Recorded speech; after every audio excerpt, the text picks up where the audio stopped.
여러분 느끼시기에 왜 윤석열 대통령은 비상계엄이라는 그런 카드를 꺼내들었을까? 이 최초의 발상은 지난 8월 달에 있었던 여름휴가에서 출발합니다. 그때 같이 간 사람은 누구냐? 김용년 당시 경호처장. 근데 이제 휴가지에서 돌아오자마자 윤 대통령은 김용년 경호처장을 국방부 장관이 있네요. 그때부터 제가 볼 때는 아마 윤 대통령이 마음속의 보검으로 비상계엄을 가지고 있었던 걸 봅니다.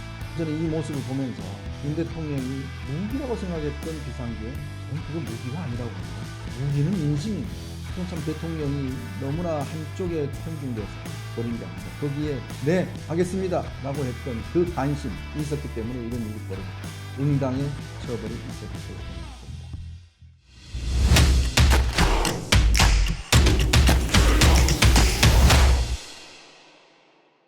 네, 이현종의 뉴스쇼 12월 5일 목요일 순서 진행하겠습니다. 여러분 얼마나 놀라셨습니까? 1979년 11.6 이후에 처음으로 이 비상계엄이라는 것을 아마 여러분들이 들어보고 또 체험도 해보셨을 걸 봅니다. 연일 지금 방송에서 계엄군들이 이제 국회를 들어가는 장면들을 잇따라서 보고 계신데요. 아마 이 79년 그때 당시에 어떤 이 보신 분 아닌 분들은 이런 장면이 너무나 생소하고 또 두려움도 많이 느끼실 겁니다. 민주주의 선진국이라고 하는 정말 대한민국은 전 세계적으로 보면 여행 다닐 때도 정말 편하게 여행 다닐 수가 있고 또 남미와 같은 그런 잦은 군부의 어떤 쿠데타나 이런 게 전혀 없는 안정적인 나라라고 아주 자부해 왔지 않습니까? 그런 나라에서 비상계엄이라는 사태가 터질 줄은 꿈에도 아마 생각을 못 하셨을 겁니다. 비록 6시간 만에 모든 게 다 원상태로 돌아갔지만 그러나 이 남긴 후유증이 참 큽니다. 정치권도 그렇고 여러분 가슴 속에도 비상계엄이라는 이 네 글자가 아로새겨지면서 군인들이 사실은 총을 들고 나라를 지켜야 되는데 시내에 와서 뭔가 시민들과 충돌한다. 이런 것들은 아마 용납하실 수가 없을 것 같습니다. 아마 앞으로도 당분간 이 파문은 계속될 것 같습니다. 자, 그러면 여러분 느끼시기에 왜 윤석열 대통령은 비상계엄이라는 그런 카드를 꺼내들었을까? 도대체 어떤 이유일까? 라는 게 아마 가장 궁금하실 겁니다. 물론 아주 직접적인 제가 본인의 이야기를 들어보지 않았기 때문에 말씀드릴 수 없습니다만은 여러 가지 취재를 통해서 왜 윤 대통령이 이런 결정을 내릴 수밖에 없는지를 오늘 좀 이야기를 들어볼까 합니다. 윤 대통령은요, 제가 볼 때는 박근혜 전 대통령을 수사를 했던 분 아니겠습니까? 박 전 대통령을 수사했고 또 탄핵으로 이어지는 과정을 아마 누구보다도 잘 봤을 겁니다. 자, 최고의 권력자가 무기력하게 탄핵을 당하고 구속되고 감옥에 가는 모습들을 보면서 아마 대통령이 됐던 윤 대통령은 이런 생각을 했을 겁니다. 나는 절대 저러지 않을 거야. 저렇게 쉽게 당하지 않을 거야. 아마 그 생각을 가슴속에 계속 가득 차 있으면서 살아왔을 걸로 보여집니다. 그렇게 무기력하게 당하지 않기 위해서는 뭔가 자신만의 강력한 무기가 필요하다 라는 생각을 했을 거예요.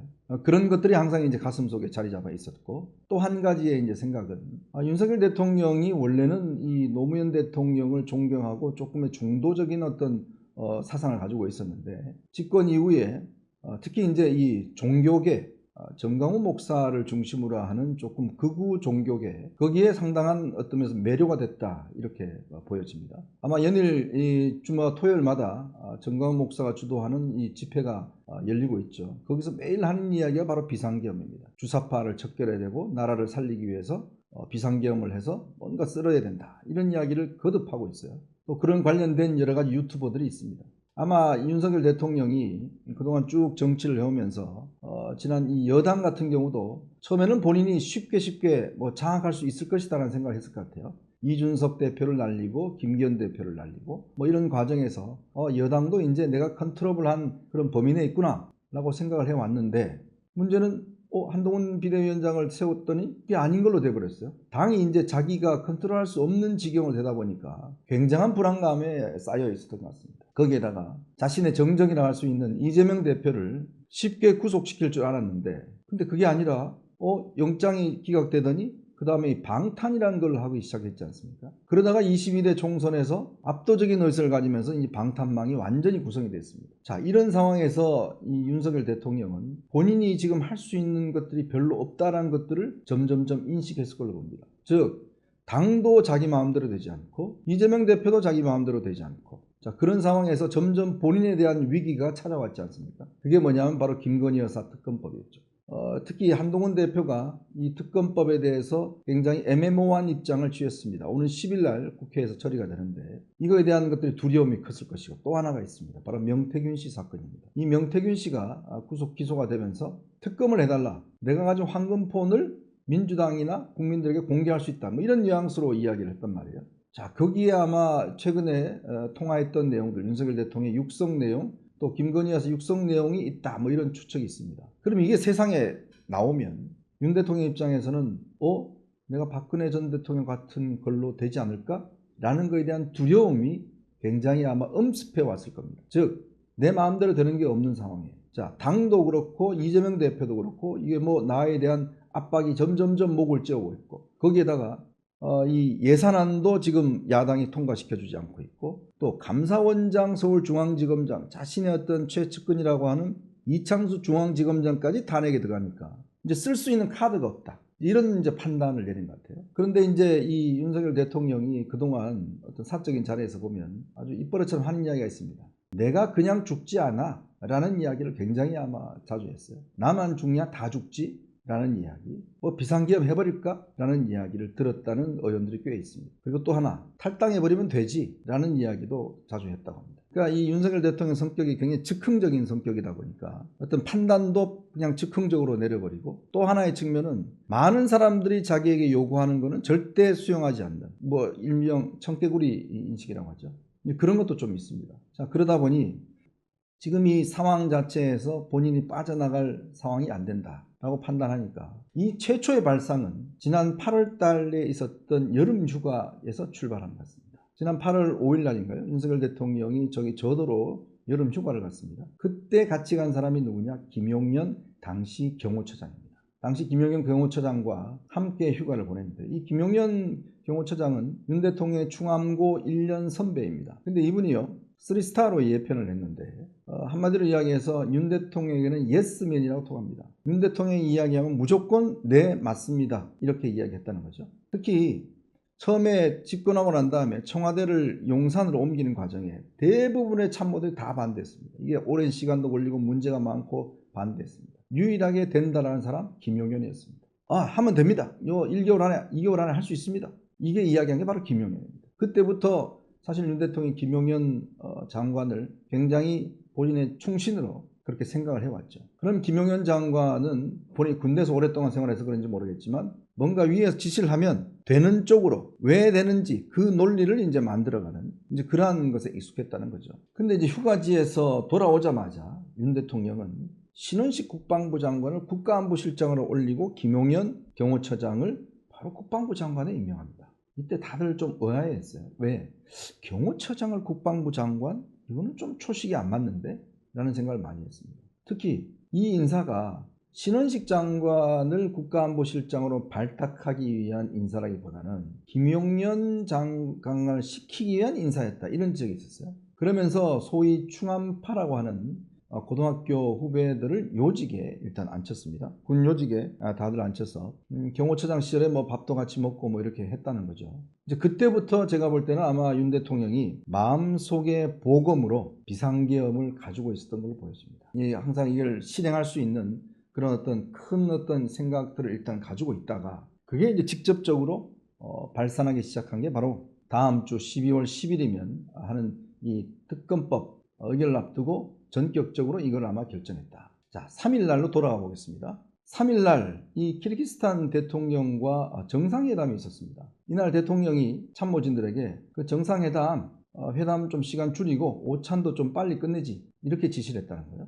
그래서 다들 참모들이 그렇게 하는가 보다 하고 했다는 거죠. 그때부터 대통령은 아마 오후의 시간을 이 계엄령 준비를 위한 시간으로 활용하기 위해서 마음속에 있었던 것 같습니다. 아무도 몰랐습니다. 김용현 장관을 오후 4시에 불러서 만났다는 거죠. 만나면서 이제 계엄에 대한 본인의 생각을 이야기했고 김용현 장관도 거기에 대한 플랜들을 짰다는 거죠. 그때부터 은밀하게 비상계엄이 준비가 됐습니다. 수석들 중에 딱 한 사람 김주현 민정수석이 여기에 개입을 합니다. 왜? 바로 김주현 민정수석은 법적인 문제가 다루기 때문에 그리고 다른 정진석 비서실장이나 신원식 안보실장 전혀 몰랐습니다. 당시 대통령이 발표를 하기 전에 전부 다 회식을 하고 있었어요. 그리고 긴급하게 불려 들어갔다는 거죠. 그날 오후 한 8시가 넘어서인가요?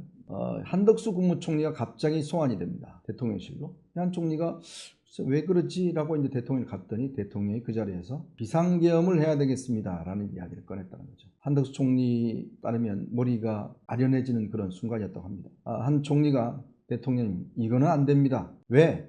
경제가 일단 망가집니다. 그리고 국민들이 납득하지 못합니다. 그리고 불법의 여지가 있습니다. 이런 3가지 이유를 들어서 윤 대통령을 적극 설득했다고 합니다. 윤 대통령이 빨리 끝내고 싶어 하는데도 불구하고 본인은 계속 윤 대통령을 설득하면서 30분 이상을 설득을 했음에도 불구하고 윤 대통령은 굉장히 흥분한 상태로 격노하면서 지금 야당이 저러는데 내가 헌정질서를 지켜야 되는데 라는 이야기하면서 거부했다는 거죠. 한덕수 총리가 도저히 혼자 힘으로는 안 돼서 대통령이 그러면 국무회의를 소집하셔서 논의를 해봅시다 라고 이야기를 하면서 연락되는 장관들은 전부 다 소집을 합니다. 이상민 장관은 조금 전에 알았던 것 같아요. 울산인가 지방에 있다가 오후 5시에 갑자기 KTX를 타고 서울로 올라왔습니다. 그리고 이제 최상목 경제부총리, 그 다음에 조태열 외교부 장관, 그 다음에 이제 조태용 국정원장 등이 속속 모였습니다. 전부 다 이 소식을 듣고 깜짝 놀랐다고 합니다. 아니 지금 이 순간에 무슨 비상계엄? 다들 적극적으로 말렸다고 합니다. 이러시면 안 됩니다. 일단 최상목 경제부총리가 강력하게 반대했습니다. 경제가 다 망쳐집니다. 조태열 외교부 장관, 이거 외교관계 다 끊깁니다. 지금 이 트럼프 대통령 지금 취임을 얼마 앞두고 있는데 지금 중요한 외교적인 현안이 많은데 절대 안 됩니다. 라고 반대했다는 거죠. 다른 장관들 전부 다 아니 되옵니다 라고 이야기를 했는데 윤 대통령의 흥분은 가라앉히질 않았습니다. 그 흥분 상태가 너무나 고조가 돼서 결국 대통령은 당초 10시에 하려고 하는 이 비상계엄 발표를 10시 20분 좀 넘어서 하게 됐습니다. 그 이후에도 또 사태가 벌어졌습니다. 자, 이 윤 대통령은 바로 벙커로 내려가서 김용현 장관과 당시 계엄 사령관이 된 육참 총장과 함께 상황을 지휘를 했습니다. 근데 군인들이 실탄도 소지하지 않았어요. 다 공포탄만 가져갔습니다. 적극적으로 막지도 않았어요. 그리고 경찰도 봉쇄를 제대로 하지 않고 뭐 다 열어버렸습니다. 특히 의원들이요.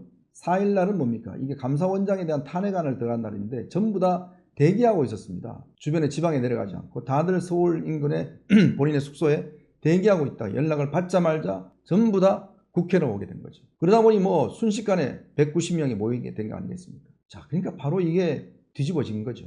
그래서 이 국회에서 의결이 있었는데 이걸 또 윤 대통령이 받아들이지 않으려고 했습니다. 그래서 또 한덕수 총리가 다시 장관들과 함께 대통령이 찾아가서 이거를 받아들이지 않으면 이거는 위헌이 된다. 설득을 해서 결국은 받아들였다는 거죠. 자, 이런 이제 과정들이 벌어졌는데 다음 날 이 오후 2시에 지금 이 한덕수 총리와 한동훈 대표 그다음에 정책실장이 다시 모여서 이 문제를 논의했는데 도저히 안 되겠다. 대통령 직접 만나자라고 해서 나경원 의원 또 몇몇 중진들과 함께 대통령실을 쳐들어갔습니다. 대통령을 만나서 80분 동안 이야기했는데 대통령은 또 내가 뭘 잘못했냐? 나 잘못한 거 없다. 지금 헌정지서 막는데 왜 안 하냐? 특히 한동훈 대표가 왜 저를 체포하려고 했습니까? 왜? 계엄군요. 당시에 이 수갑 비슷한 거 있지 않습니까? 손에 거는 수갑 그걸 소지한 채 당대표실로 들어갔습니다. 그리고 여야 대표 국회의장실로 들어갔습니다. 여야 대표와 국회의장을 체포하겠다는 거죠. 윤석열 대통령의 답변은 그렇습니다. 그 포고령 위반이잖아. 이렇게 이야기합니다. 왜?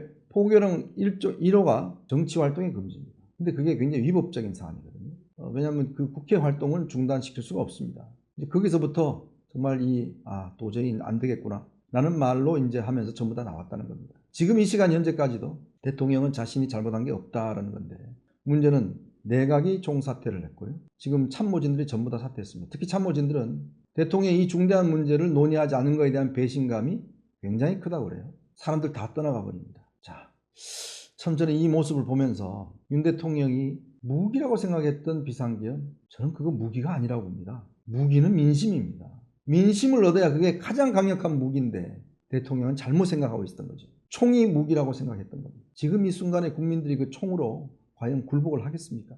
저는 참 대통령이 너무나 한쪽에 했던 것만 편중돼서 이런 일을 벌인 게 아닌가. 거기에 간신, 김용현의 역할이 있었다. 그런 생각이 듭니다. 정말 대통령이 이런 것들을 막아야 되는 이 참모가 네, 하겠습니다 라고 했던 그 간신이 있었기 때문에 이런 일이 벌어졌다. 응당의 처벌이 있어야 될 걸로 저는 봅니다. 네, 여러분 보시면서요. 구독과 좋아요, 알림 꼭 부탁드리겠습니다.